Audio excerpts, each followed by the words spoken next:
les acteurs à retenir pour cette première assise pour l'éducation physique et inclusive? Merci bien, monsieur.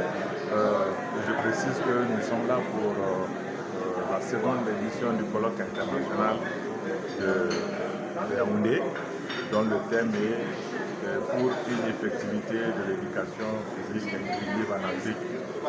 Les experts qui sont venus de plusieurs pays, de différents horizons, ont effectivement réfléchi sur le thème et beaucoup de sous-thèmes relatifs justement à l'inclusion de l'éducation physique et sportive, et nous sommes parvenus à un certain nombre de recommandations que nous allons soumettre aux différentes autorités de la Confédération, des grands organisateurs de la CISAC et surtout de nos États et gouvernements.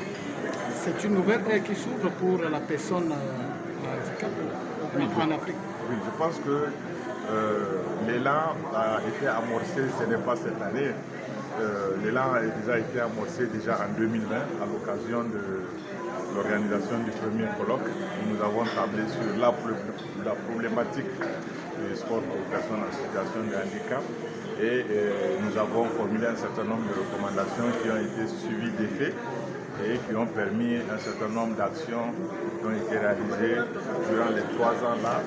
Et aujourd'hui, nous amorçons encore un autre élan, n'est-ce pas, par rapport au renforcement des capacités, des acquis du moins auxquels nous sommes parvenus depuis 3 ans. Il y a des priorités à court terme pour ce premier colloque, ce sont lesquelles? Oui, les priorités à court terme, c'est de valoriser véritablement la personne en situation de handicap elle-même, l'amener à pratiquer beaucoup d'activités physiques, sportives,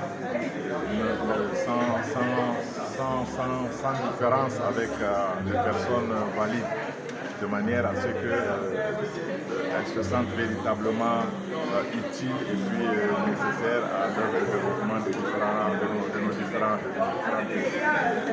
Merci.